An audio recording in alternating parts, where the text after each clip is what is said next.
구약 성서 721쪽에 있는 에스라 8장 21절과 23절 말씀까지 우리 같이 한번 읽어볼게요. 21절부터 같이 읽습니다. 시작. 그때에 내가 아하와 강가에서 금식을 선포하고 우리 하나님에서 스스로 겸비하여 우리와 우리 어린아이와 모든 소유를 취하여 평탄한 길을 그에게 간구하였으니 이는 우리가 전에 왕에게 아뢰기를 우리 하나님의 손은 모든 자에게 선을 베푸시고 자기를 배반하는 모든 자에게는 권능과 진노를 내리신다 하였으므로 길에서 적군을 막고 우리를 보병과 마병을 왕에게 구하기를 부끄러워했습니다. 그러므로 우리가 이를 위하여 금식하며 우리 하나님께 간구하였더니 그의 응답하심을 입었느니라. 아멘. 오늘 말씀 가운데 하나님의 은혜가 있기를 소망합니다. 자, 우리 기도하는 마음으로 고백해 볼까요? 하나님의 은혜가 지금 저에게 임하기를 기도합니다. 우리 옆사람 축복하면서 하나님의 은혜가 지금 여러분에게 임하기를 기도합니다. 아멘. 우리 지난 시간에 누구 만났었죠? 지난주에는 우리 스더 언니를 만나고 왔고요. 에스더, 보통 이제 스더 언니라고 그래요. 스더 언니. 그리고 오늘은 스라 오빠, 스라 오빠를 만나고 왔어요. 이름이 비슷한데 전혀 다른 사람이에요. 전혀 친숙한 사람들이기도 한데요. 그래서 저도 이제 어렸을 때 스더 언니, 스라 오빠 그렇게 많이 기억을 했던 기억이 납니다. 에스라는요, 우리가 에스라를 만났는데 에스라는 좀 다음 주까지 좀 이어볼 거예요. 왜냐하면 에스라가 내용이 굉장히 많아요. 기도했던 사람으로서 우리가 배워야 될 내용들이 너무나 많이 있기 때문에 에스라는 우리가 좀 친숙한 이유가 뭐냐면은 새벽 예배 때 함께 하셨던 분은 아시겠지만 지난주까지 해가지고 우리가 어떤 말씀을 봤냐면 역대상, 역대하 그렇게 말씀을 좀 봤잖아요. 역대상, 역대하를 썼던 사람이 에스라라고 하는 이 사람이에요. 그래서 에스라가 좀 우리가 친숙한 사람으로 기억을 하면은 좋을 것 같습니다. 에스라는요, 뼈대 있는 집안이에요. 족보가 있는 집안이고 이 사람이 대제사장 의 일을 감당하는 사람이에요. 그 대제사장이면은 그의 조상의 처음은 누구냐면 아론이라고 보면 되죠. 아론의 뼈대 있는 사람이고 이 에스라는 16대 장손이에요. 장손. 그러니까 이때에도 비록 포로 생활을 하고 있는 사람이었긴 하지만은 대제사장의 역할을 감당했던 사람이기도 합니다. 근데 보시죠. 대제사장이고 이제 아론의 후손이고 뭐 16대 장손이고 하면은 굉장히 뭔가 대단할 것 같잖아요. 근데 지금 이 시대가 어떤 시대냐면 포로기 생활을 하는 시대란 말이죠. 그럼 대제사장이 의미가 있을까요, 없을까요? 아무 의미 없어요. 아무 의미 없는 그런 사람, 신분이 의미가 없는 포로 생활을 하고 있을 때입니다. 물론 이 에스라라는 사람의 어떤 공로와 그 사람이 갖고 있던 어떤 능력을 인정받아서 왕의 측근으로서 활동을 하고 있긴 합니다. 그런데 뼈대 있는 집안이라는 것이 아무가 의미 없는 그런 상황입니다. 그래도 에스라가 내가 여기서 그냥 호의호식하면서 사는 것이 맞는 것인가 라고 생각하면서 하나님께 늘 기도했던 사람입니다. 우리 민족이 포로로 끌려왔고 여기서 살고 있지만 하나님 우리가 여기 사는 것이 맞습니까? 늘 기도하면서 하나님 우리가 어떻게 살면 좋을까요? 기도했던 사람이고요. 자기가 포로로 끌려왔는데도 불구하고 늘 예루살렘을 생각하면서 예배를 드려야 되는데 생각을 했던 사람이 바로 에스라입니다. 그리고 아무것도 안 하고 가만히 있었던 사람이냐? 그게 아니라 이제 무언가 하기로 마음을 먹고 늘 기도하면서 전진했던 사람입니다. 하나님께서 이렇게 대제사장의 신분을 주었던 이유가 있겠죠. 그 사람에게 맡겨진 사명과 소명과 해야 될 일이 있었기 때문에 하나님은 이 사람에게 대제사장의 신분을 주었습니다. 그래서 우리가 이 에스라라는 사람을 보면서 잊지 말아야 될 한 가지가 뭐냐면 우리에게 맡겨준 사명과 우리에게 맡겨준 소명이 있을 텐데 내가 교회에서 또는 가정에서 여러 어떤 속해 있는 그 자리에서 하나님의 사람으로 내가 해야 될 일이 있다라는 것을 늘 갖고 사는 것이 굉장히 중요합니다. 우리가 사람을 만난다라고 해서 친구들을 만나고 사람들을 만나고 교제를 한다라고 해서 잊지 말아야 될 것. 내가 하나님의 사람이라는 것을 절대로 잊지 말아야 되는 것이 굉장히 중요해요. 저도 사실 만나는 친구들이 있다라고 한다면은요, 두 부류가 나눕니다. 이게 제 주변에는 목사님들이 굉장히 많이 있잖아요. 그럼 만나면은 목사님과 대화를 하고 선후배 간에 이야기를 하고 할 때가 많이 있는데 세상적인 친구들도 물론 많이 만나요. 세상적인 친구들을 만난다고 할지라도 저 친구들끼리 모이는 카톡방에도 막 세상적인 말들을 왔다 갔다 해요. 왔다 갔다 많이 하는데 그 와중에 제가 항상 잊지 않고 제가 목사라는 직분이 있다라는 것을 잊지 않고 친구들과 대화하려고 노력을 많이 합니다. 그래서 말 끝마다 교회 안 다니는 친구들이 있어요. 어렸을 때 교회 다니는 친구들이 있었는데 성장하면서 교회를 안 나오는 친구들에게 늘 이야기합니다. 그 친구들한테 야 교회 나와라. 너 어렸을 때 드럼도 치고 사역도 하고 봉사도 하지 않았냐? 그러면 이제 야 그럼 늘 이야기합니다. 야 내가 저 교회 나갈 테니까 어디 뭐 드럼 치면 되냐? 그러면 울산까지 와라. 서울에서 울산 가는데 교통비가 얼마가 드냐? 와라 내가 대줄게 와라.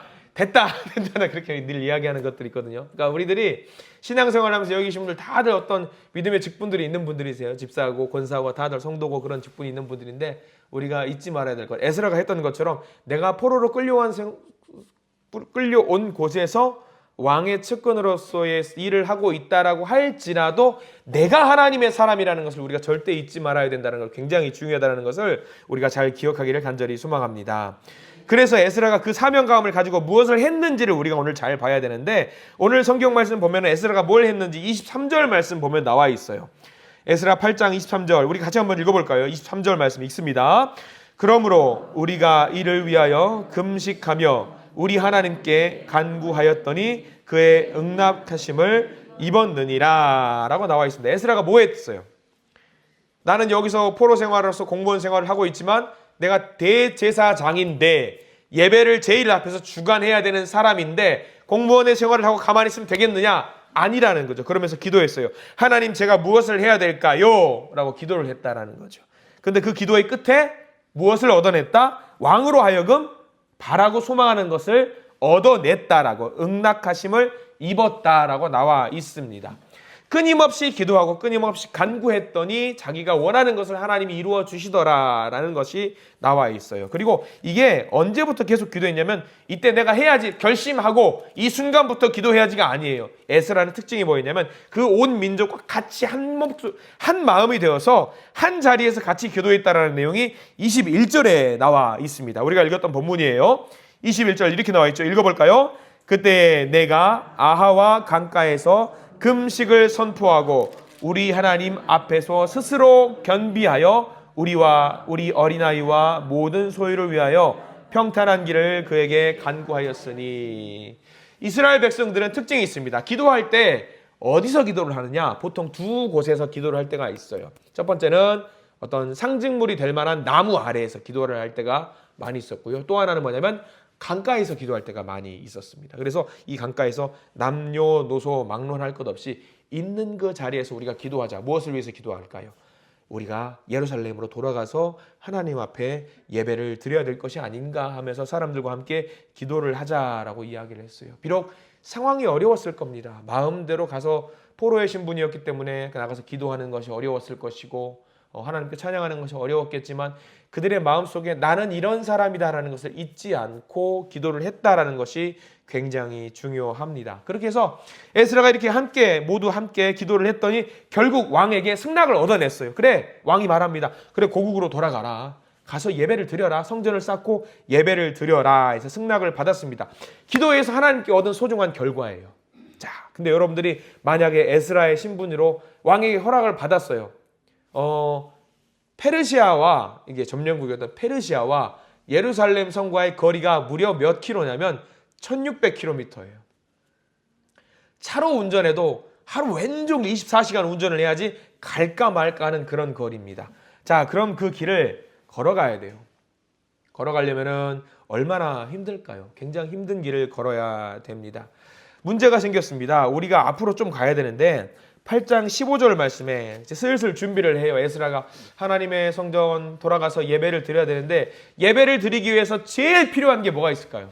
여러 가지가 필요하겠지만 이 사람은 대제사장이에요. 대제사장 예배를 드리기 위해서는 뭐가 필요하냐면 같이 함께 예배 드릴 수 있는 동료가 필요합니다. 그래서 기도를 열심히 했어요. 그래서 8장 15절 말씀 한번 읽어볼까요? 8장 15절에 문제가 터져요.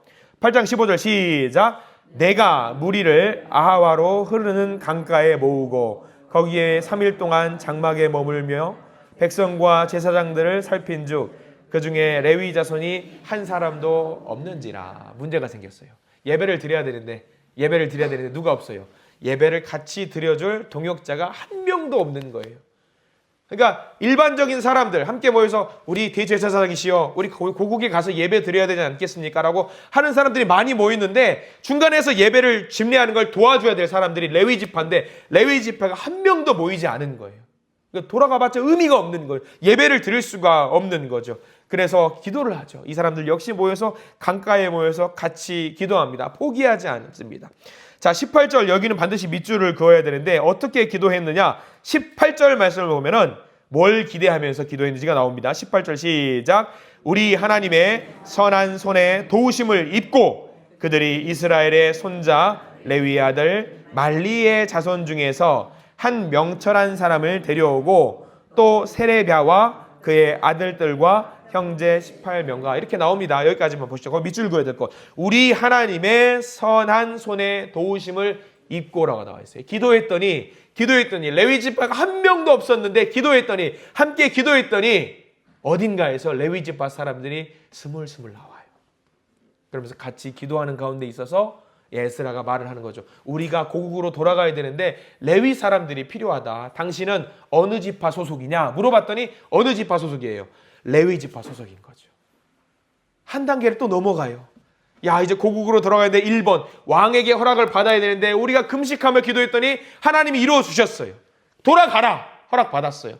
근데 돌아가려고 마음을 먹고 열심히 기도하는 가운데 있는데 예배를 드려야 되는데 레위 지파가 없어요. 앞불사 또 어떻게? 또 하나의 난관이 부딪히죠. 열심히 기도했더니 하나님께서 레위 지파를 붙여주시더라. 하나님의 선한 손에 도우심을 허락해 주시더라.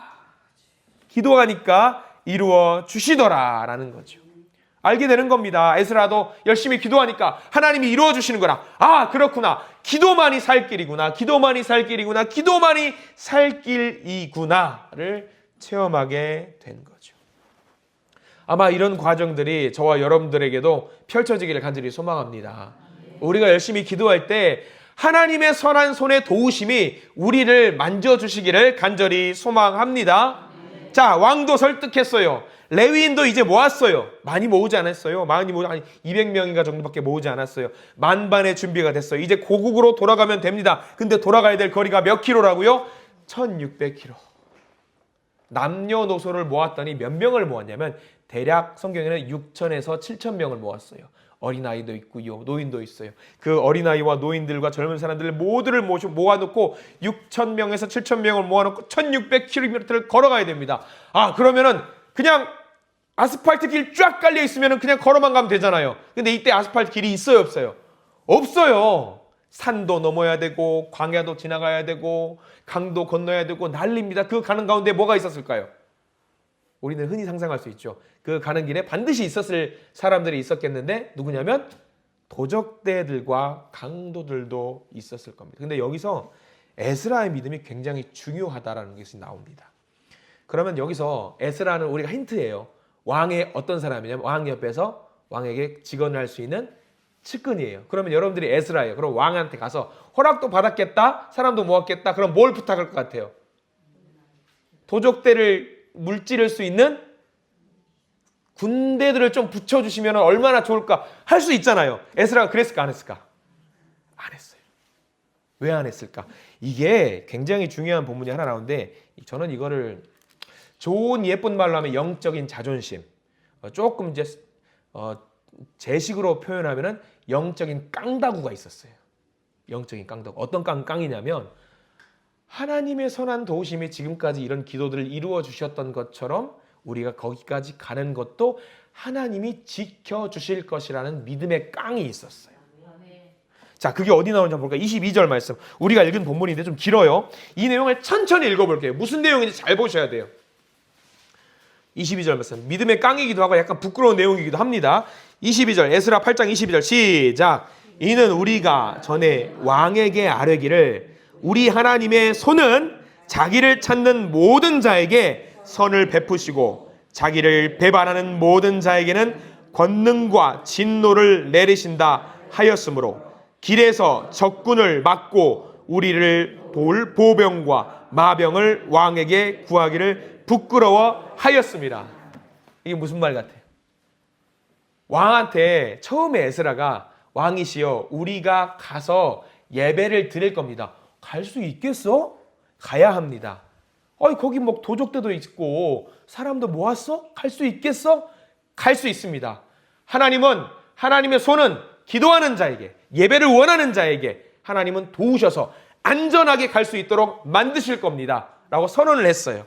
그랬더니 왕이 뭐라고 그랬냐면, 그래 한번 가봐.